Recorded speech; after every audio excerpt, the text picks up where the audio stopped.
نحمده ونصلي على رسوله النبي الأمي الكريم وعلى آله الطيبين الطاهرين المعصومين ونعوذ بالله من الشيطان اللعين الرجيم بسم الله الرحمن الرحیم۔ ناظرین، جیسا کہ آپ کو معلوم ہے کہ ہم اسلام کی مقتدر شخصیات کا تذکرہ کر رہے ہیں، اس سلسلے میں ہم آج کل جس شخصیت کے اوپر ویڈیو بنا رہے ہیں، آپ کا نام ہے حضرت عبداللہ ابن مسعود رضی اللہ تعالیٰ عنہ۔ آپ نبی صلی اللہ علیہ وآلہ وسلم کے بہت زیادہ نیک، متقی، پارسا، عالم اور قرآن کا علم رکھنے والے صحابی تھے۔ آپ کے بارے میں 4 قسطیں ہم پہلے بیان کر چکے ہیں۔ پھر گندم کی فصل کی وجہ سے میں گاؤں چلا گیا تھا اور کافی دنوں تک 5ویں ویڈیو نہیں آ سکی۔ آپ کا تذکرہ بہت زیادہ لمبا ہو گیا ہے۔ پہلے کافی صحابہ کرام اور اہل بیت عظام کے مقتدر افراد کا تذکرہ میں کر چکا ہوں، لیکن اتنی لمبی ویڈیو کسی کی نہیں ہوئی۔ تو اصل میں ایک ایک شخصیت ایسی ہیں کہ اگر ان کے اوپر پوری کتاب لکھ دی جائے تو پھر بھی وہ کم ہوگی، لیکن ویڈیو میں کیونکہ اتنی گنجائش نہیں ہوتی، منٹوں کی بات کرنی ہوتی ہے اور مختصر خاص باتوں کا تذکرہ کیا جاتا ہے۔ بہرحال آج اس سلسلے کی آخری قسط یعنی 5ویں قسط ہم پیش کر رہے ہیں۔ تو ہم جہاں پہنچے تھے کہ آپ کو مروان نے معزول کر دیا۔ مروان نے ایک خط لکھا جس میں آپ کو معزول کر دیا گیا، اور آپ کی معزولی سے پورا کوفہ پریشان ہو گیا، اور پریشان اس بات پہ ہو گیا کہ سامری مسجد میں جادو کا تماشا کر رہا تھا تو جندب ازدی نے اس کو قتل کیا۔ تو پھر معاملہ جندب ازدی کے درمیان تھا، اور جو خط لکھا گیا تھا حضرت عثمان کی طرف، ولید ابن عقبہ کی طرف سے، گورنر کی طرف سے، تو وہ خط یہ تھا کہ جندب ازدی کو جو قید کیا گیا ہے، اور قاضی القضات نے یہ فیصلہ دیا ہے کہ نبی صلی اللہ علیہ وسلم کی حدیث ہے کہ جادوگر کو صرف ایک زخم لگایا جائے۔ اب اس نے ایک زخم لگایا، اور یہ مولا علی کا شاگرد تھا، انہی کی طرح شجاع تھا، اور ان کا ایک ضرب کاری ضرب تھی، اور اس ضرب سے سر کٹ گیا اور دور جا پڑا۔ عموماً ایک ضرب سے سر نہیں کٹتے، ایک ضرب سے سارے لوگ نہیں مارے جاتے۔ اکثر اوقات یہ ہوتا ہے کہ زخم لگتا ہے اور بندہ مرتا نہیں ہے، لیکن جب کوئی بہت زیادہ بڑا بہادر ہو اور طاقتور ہو اور شجاع ہو تو پھر اس کے زخم سے بندہ مر بھی سکتا ہے۔ تو جندب ازدی کے زخم سے بندہ تو مر گیا۔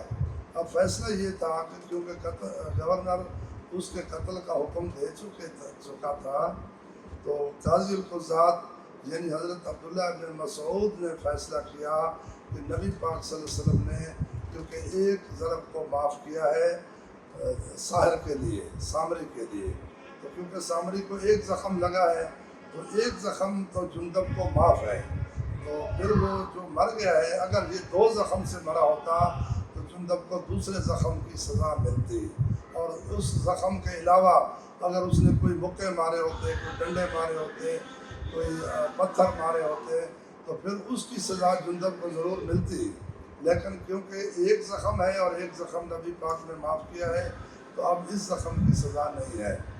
بہرحال وہ معاملہ تھا جندب کے اور گورنر کے درمیان۔ تو پورا کوفہ شہر حیران ہو گیا کہ یہ کیسا فیصلہ ہے کہ جو آ گیا ہے، اور وہ جندب کو تو معاف کر دیا گیا ہے اور عبداللہ ابن مسعود کو معزول کر دیا گیا ہے۔ بہرحال پورا کوفہ ناراض ہو گیا اور پریشان ہو گیا۔ اس طرح سے مروان کی چٹھیوں سے مختلف صوبوں میں مختلف فیصلے ہوئے جن سے لوگ ناراض ہو گئے۔ بہرحال حضرت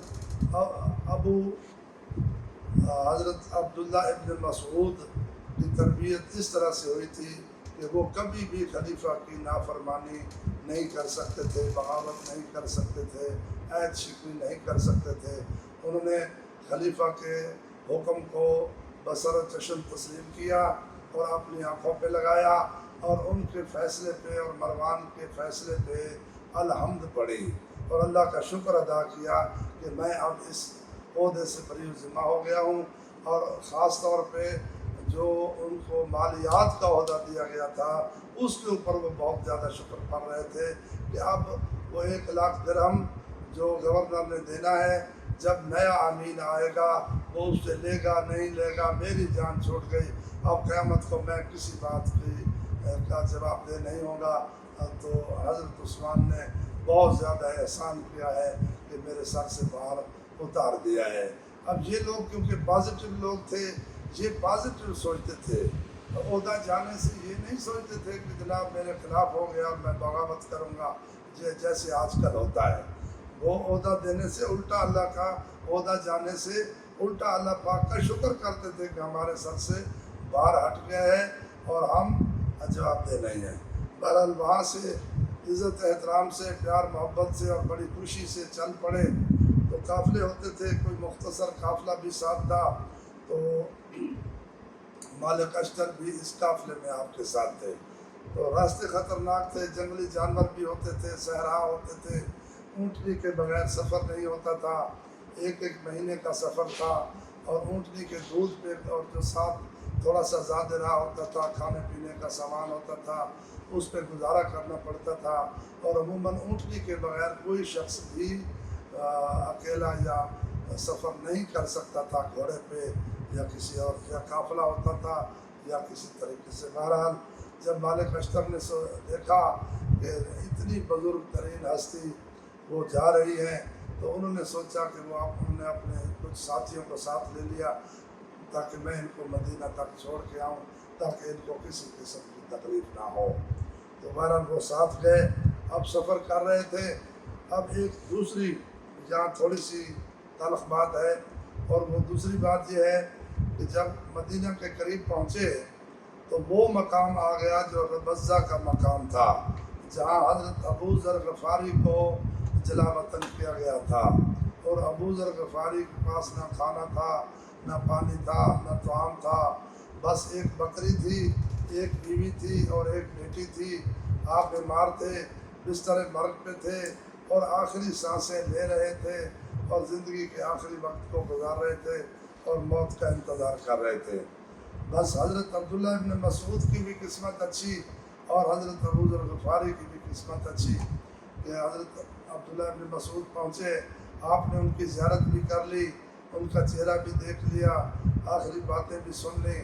اور کیا ہوا کہ اسی دوران ایک دوسرے کا دکھ سکھ بھی بانٹا، حال حوال بھی کیا۔ جب انہوں نے عبداللہ ابن مسعود کا حال سنا تو ان کے دکھ اور بیماری میں اضافہ ہو گیا، اور جب عبداللہ ابن مسعود نے ابو ذر کا حال دیکھا تو ان کی تکلیف اور دکھ اور تھکن میں اضافہ ہو گیا۔ بہرحال اب کیا تھا، سب اللہ کی مرضی تھی۔ ابو ذر غفاری اس دنیا سے چلے گئے۔ تو جب چلے گئے تو آپ قافلے والوں نے ان کی کفن دفن کا انتظام کیا۔ میں حضرت ابو ذر غفاری کی ویڈیو پہلے پیش کر چکا ہوں، اور ان کی وفات کے وقت نبی پاک کی وہ حدیثیں اور وہ باتیں اور وہ ساری میں آپ کو بتا چکا ہوں۔ تو بہرحال یہ ہے کہ جب جنازہ پڑھانے کا وقت آیا تو مالک ابن اشتر نے آپ کو حکم دیا کہ آپ کو کہا، آپ سے عرض کی کہ آپ جنازہ پڑھائیں، لیکن انہوں نے مالک ابن اشتر کو کہا کہ میں کمزور ہوں، میں کھڑا نہیں ہو سکتا، آپ جنازہ پڑھائیں، میں آپ کے پیچھے پڑھوں گا۔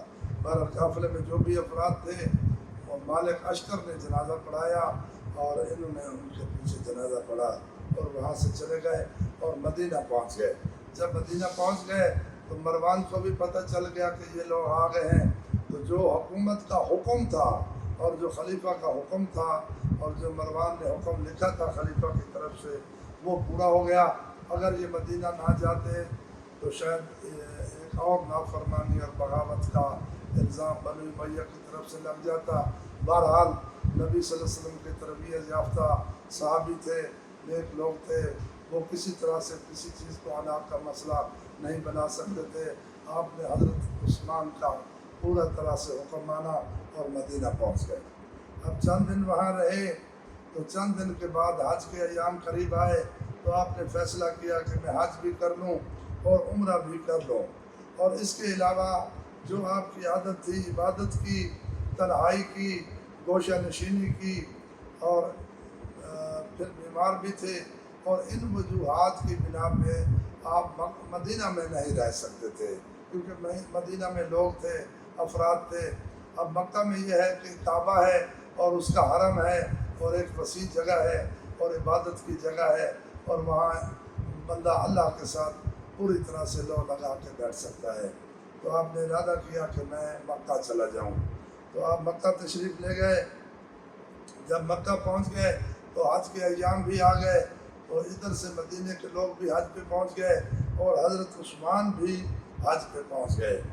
تو جب حضرت عثمان کو پتہ چلا کہ حضرت ابو ذر یہاں، حضرت عبداللہ بن مسعود یہاں آئے ہوئے ہیں تو وہ بیمار ہیں، تو حضرت عثمان نے کہا کہ مجھے ان کے رہائش کی جگہ پہ لے جائیں تو میں ان کی تیمارداری کرنا چاہتا ہوں. جب حضرت عثمان آپ کی تیمارداری پہ گئے تو دیکھا کہ آپ کی طبیعت بہت زیادہ ناساز ہے اور شروع سے ہی آپ غریب تھے، مفلس تھے. آپ کا لباس، آپ کا کھانا، آپ کا پینا کچھ بھی اچھا نہیں تھا.